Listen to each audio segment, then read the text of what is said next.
Brothers and sisters, comrades and friends, our beloved Palestinian, Lebanese, Syrian, Egyptian community, all of our community here, our beloved Muslim community of Toronto, Assalamu alaikum. Today, we have come here to Toronto to celebrate with you Al-Quds International Day, an event that has become one of the most significant pillars of our movements, particularly in the Shitat, in exile, in the diaspora. When Al-Quds Day was called by the leader of the revolution, Imam Khomeini, and to be held on the last Friday of the holy month of Ramadan, over 40 years ago, only few cities responded. But today, hundreds of cities across the world are responding to the International Day of Al-Quds. Today, across the globe, from Iran to Lebanon, to South Africa, to Canada, Turtle Island, from London to Paris to Dakar, all the way to occupied Al-Quds, commemorate and participate in Al-Quds Day. What does that mean, brothers and sisters? It proves without a doubt that our movement, just like our resistance back home, is getting stronger by the day, and that we are more organized as the millions around the world come on this day more confident of victory, and they come with a clear message that Al-Quds International Day is a call for unity, for the liberation of Palestine from the river to the sea. Because for us Palestinians, Palestine is all sacred. Palestine is Al-Quds, from the river to the sea. Every inch of our Palestine is sacred as Al-Quds is sacred. Today, Al-Quds Day sets the compass and the goal and the road to a liberated Palestine, from the river to the sea. Al-Quds Day is a day of resistance against racism, Zionism, imperialism, colonization, oppression. It is also a message of compassion, unity, solidarity, and the unity of all our fronts.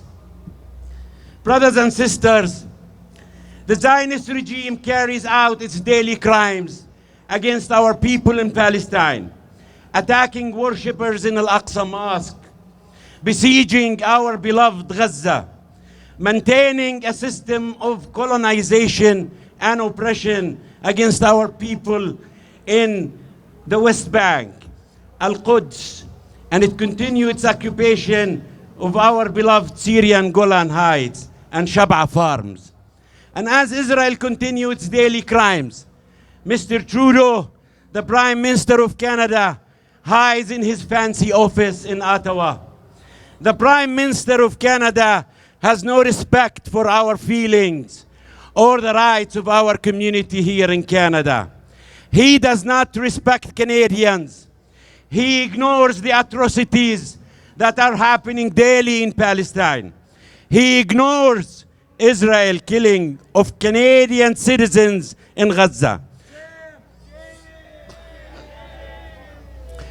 Do you know that an entire Lebanese Canadian family and an entire Palestinian Canadian families were burned under US-made missiles in Gaza in the aggression on Palestine and Lebanon?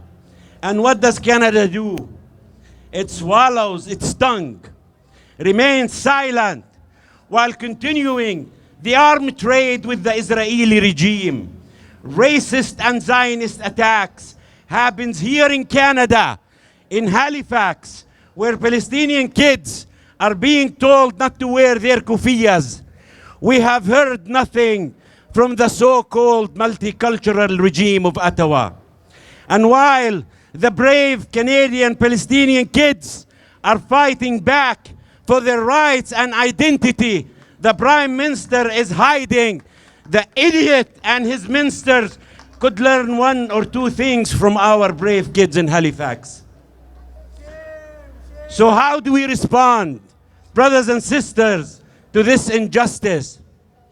I'll say we should respond with intensifying our work and activities and isolating the Zionist regime, boycotting Israel, boycott Israeli products, boycott the so-called religion dialogue with Zionists, and say big no to normalization with Zionists. Let us organize campaigns against Canada's support to Israel, Canada's military, financial, and economic support and complicity with Israel. Let us strengthen our relationship with the struggle of the indigenous people of this land, our true and natural allies against colonization and settler colonization. Let us organize in our unions, students organizing in campuses, mosques, churches, because a mosque that does not carry the banner of justice for Palestine and for Al-Quds is not our mosque. And a church that does not call for the liberation of Bethlehem and Al-Nasra and Al-Quds is not our church. A union that does not support the Palestinian workers is not our union. We must organize, vote, to participate in election is to bring down racist voices with our collective and united voice.